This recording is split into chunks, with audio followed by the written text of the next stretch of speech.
എന്തൊക്കെയുണ്ട്? എല്ലാവർക്കും സുഖമല്ലേ? നമുക്കും സുഖം തന്നെയാണ് കേട്ടോ. ഇന്ന് രാവിലേക്കുള്ള ബ്രേക്ക്ഫാസ്റ്റ് റെസിപ്പിയാണ് കാണിക്കാൻ പോകുന്നത്.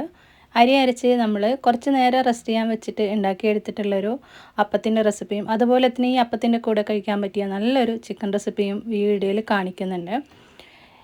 തലേ ദിവസം രാത്രി കുതിർക്കാൻ വെച്ചിട്ടുണ്ടായിരുന്ന അരി കഴുകിയെടുത്തിട്ട് മിക്സി ജാറിലേക്ക് ഇട്ട് കൊടുക്കാം. 2 ഗ്ലാസ് അരിയാണ് കേട്ടോ ഞാൻ എടുത്തിട്ടുള്ളത്. ഇതിലേക്ക് 1/2 കപ്പ് ചോറും 1/2 കപ്പ് തേങ്ങയും കൂടി ഇട്ട് കൊടുത്തിട്ടുണ്ട്. 1/2 ഗ്ലാസ് വെള്ളം ഒഴിച്ചിട്ട് ഇത് നന്നായിട്ടൊന്ന് അരച്ചെടുക്കാം. അരച്ചെടുത്തിട്ട് ഇതാ ഇത്രയും കട്ടിക്കാണ് ഞാൻ അരച്ചെടുത്തിട്ടുള്ളത്, ഒരുപാട് ലൂസിലല്ല. ഇനി ഇതിലേക്ക് ഒരു 1/4 ഗ്ലാസ് നല്ല തിളച്ച ചൂടുവെള്ളം ഒഴിച്ചു കൊടുക്കണം. അതിന് മുന്നേ തന്നെ ആവശ്യത്തിന് ഉപ്പും കൂടി ചേർത്ത് കൊടുക്കാം. ചൂടുവെള്ളമൊക്കെ ഒഴിച്ച് കൊടുത്തിട്ട് നമ്മൾ നുള്ള അപ്പക്കാരം കൂടി ഇട്ട് കൊടുക്കുകയാണെങ്കിൽ ഈ മാവ് 1 മണിക്കൂറല്ല, ഒരു 3/4 മണിക്കൂർ അരമണിക്കൂർ ആകുമ്പോഴേക്കും നന്നായിട്ട് പൊങ്ങി വരും കേട്ടോ. 1 മണിക്കൂർ എന്ന് ഞാൻ പറഞ്ഞിട്ടാണ് വെച്ചിട്ടുണ്ടായിരുന്നത്, പക്ഷെ അതിന് മുന്നേ തന്നെ അരമണിക്കൂർ ആയപ്പോഴേക്കും നന്നായിട്ട് പൊങ്ങിയിട്ടുണ്ടായിരുന്നു. ചെറു ചൂടുള്ള വെള്ളമല്ല, നല്ല ചൂടുള്ള വെള്ളം ഒഴിച്ചു കൊടുത്ത പാടെ നന്നായിട്ട് മിക്സ് ചെയ്യണം, ഇല്ലെങ്കിൽ മാവ് വെന്ത് പോട്ടോ. പൊടി വെന്ത് പോയാൽ പിന്നെ ഒന്നിനും പറ്റൂല. ഇപ്പോൾ കണ്ടില്ലേ, ഞാനൊരു അരമണിക്കൂർ കഴിഞ്ഞപ്പോഴേക്കും മാവ് ഇതാ തുറന്ന് നോക്കിയിട്ടുണ്ട്, ഇത്രയും ആയി കിട്ടിയിട്ടുണ്ട് കേട്ടോ. ഒരു അരമണിക്കൂർ കഴിഞ്ഞ് ഒരു 3/4 മണിക്കൂർ ആവാനായപ്പോഴാണ് ഞാൻ എടുത്തിട്ടുണ്ടായിരുന്നത്. ഞാൻ ഇങ്ങനത്തെ പാത്രത്തിലാണ് അപ്പം ചുട്ടെടുക്കുന്നത്, കുറച്ച് വലിയ അപ്പമായിട്ടാണ് ഞാൻ ഉണ്ടാക്കിയെടുക്കുന്നത്. അപ്പോൾ നിങ്ങൾക്ക് വേണമെങ്കിൽ സാധാരണ വെള്ളപ്പൊക്കെ ചുടുന്ന പാനില്ലേ, അതിൽ ഉണ്ടാക്കിയെടുത്താലും മതി. എന്നിട്ടിതാ നമ്മുടെ അപ്പം ഇതാ റെഡിയായി കിട്ടിയിട്ടുണ്ട്.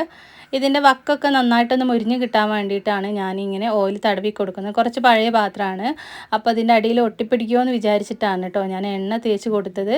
എന്നിട്ട് ഇതിൻ്റെ സൈഡ് ഭാഗത്തൊക്കെ കുറേശ്ശെ ബ്രഷ് കൊണ്ട് തന്നെ ഓയിലിൽ മുക്കിയിട്ട് ഇതുപോലെ ഒന്ന് തേച്ച് കൊടുക്കുകയാണെങ്കിൽ നമ്മുടെ അപ്പം നന്നായിട്ട് മുരിഞ്ഞ് കിട്ടും കേട്ടോ.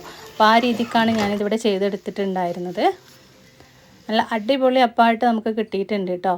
ഇതുപോലെ എണ്ണയിൽ മുക്കിയിട്ട് ബ്രഷും കൊണ്ടൊന്ന് ഇതുപോലെ തേച്ച് കൊടുത്താൽ മതി. എന്നിട്ടൊന്ന് മൂടി വെക്കുക. എന്നിട്ട് പിന്നെ നമ്മൾ തുറന്ന് നോക്കുമ്പോൾ കണ്ടില്ലേ, നന്നായിട്ട് വക്കൊക്കെ മുരിഞ്ഞിട്ട് നമുക്ക് ഈ ഒരു അപ്പം ഇവിടെ റെഡിയായി കിട്ടിയിട്ടുണ്ട്. ഇനി ഇതിൻ്റെ കൂടെ കഴിക്കാനായിട്ടുള്ള കറിക്ക് വേണ്ടിയിട്ട് ചിക്കൻ കഴുകി എടുത്തിട്ട് മഞ്ഞൾപ്പൊടി, ഉപ്പ്, മല്ലിപ്പൊടി എല്ലാം ഓരോ ടേബിൾ സ്പൂണ്, ഗരം മസാലപ്പൊടിയൊക്കെ കൂടി ഇട്ടിട്ട് നന്നായിട്ട് തിരുമ്മിയിട്ട് ഞാനിതാ ഒരു മസാല റെഡിയാക്കുന്ന ടൈം വരെ മാത്രം ഇതൊന്ന് മൂടി വെക്കുന്നുണ്ട്. തൈരും കൂടി ചേർത്തിട്ടാണ് ഞാനിത് മസാല റെഡിയാക്കി എടുത്തിട്ടുള്ളത്. ഇനി ഇതൊന്ന് ജസ്റ്റ് ഒന്ന് പൊരിച്ചെടുക്കുന്നുണ്ട് കേട്ടോ. ഒരുപാട് നന്നായിട്ട് പൊരിച്ചെടുക്കേണ്ട ആവശ്യമില്ല. ജസ്റ്റ് ഇതിൻ്റെ ആ മസാലയൊക്കെ ഒന്ന് മാറി ഒന്ന് വെന്ത് വരുന്ന വരെ ഒന്നൊന്ന് പൊരിച്ചെടുക്കാം. പൊരിച്ചെടുത്തിട്ട് എല്ലാവരും പാത്രത്തിലേക്ക് മാറ്റിയതിന് ശേഷം ഞാനിതിലേക്ക് 2 സവാളയും ഇഞ്ചി വെളുത്തുള്ളി എല്ലാം കൂടി ചതച്ചെടുത്ത പേസ്റ്റും പിന്നെ ഇതിലേക്ക് മസാലയൊന്നും ചേർത്തിട്ടില്ല കേട്ടോ, കറിവേപ്പിലയൊക്കെ ഇട്ട് കൊടുത്തിട്ട് നമ്മളിതിലേക്ക് ചിക്കൻ ചേർത്ത് കൊടുക്കുകയാണ്, പൊരിച്ച് വെച്ചിട്ടുണ്ടായിരുന്നത്. എന്നിട്ട് ഇത് ഒറ്റ വിസിലടുപ്പിക്കുന്നുണ്ട് കേട്ടോ. അപ്പോൾ ആ മസാലയൊക്കെ നന്നായിട്ട് കുഴഞ്ഞു വരും, ബാക്കി ചിക്കൻ വേവാനുള്ളത് വേവും കിട്ടും ചെയ്യും. ഒറ്റ വിസിലടിച്ചതിന് കഴിഞ്ഞതിന് ശേഷം പ്രഷറൊക്കെ പോയിട്ട് തുറന്ന് നോക്കുന്നുണ്ട്. കണ്ടില്ലേ, എണ്ണയൊക്കെ തെളിഞ്ഞ് നമ്മളിതിൽ ഒട്ടും വെള്ളമൊന്നും ചേർത്തിട്ടില്ല, എന്നാൽ തന്നെ ആ സവാളയിൽ നിന്നൊക്കെ ഇറങ്ങിയിട്ടുള്ള വെള്ളമുണ്ട് കേട്ടോ. ബാക്കിയുള്ളത് മാവും കൂടി ഞാനപ്പോൾ എല്ലാം ഇവിടെ ചുട്ടെടുത്തിട്ടുണ്ട്. നല്ല അടിപൊളിയായിട്ടുള്ളൊരു വെള്ളപ്പം നമുക്കിവിടെ റെഡി കിട്ടിയിട്ടുണ്ട് കേട്ടോ. അപ്പോൾ തലേന്ന് അരച്ച് വെച്ചിട്ടില്ലേ, രാവിലെ നമുക്ക് സമയം ഉണ്ടെങ്കിൽ 1 മണിക്കൂറൊക്കെ വെക്കുക. ഇനി പെട്ടെന്നൊക്കെ തിരക്കുള്ളവരൊക്കെ ആണെങ്കിൽ രാത്രി ഇതുപോലെ മാവരച്ച് വെച്ചാലും മതി. രാത്രി അരച്ച് വെക്കുകയാണെങ്കിൽ നമ്മൾ അപ്പക്കാരം ചേർത്ത് കൊടുക്കണ്ട കേട്ടോ, ഈസ്റ്റ് ചേർക്കുന്നവർക്ക് ചേർക്കാം.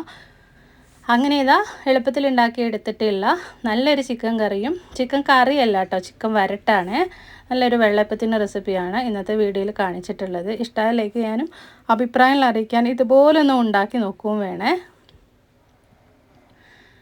നാളെ നമുക്ക് മറ്റൊരു വീഡിയോയുമായിട്ട് വീണ്ടും കാണാം.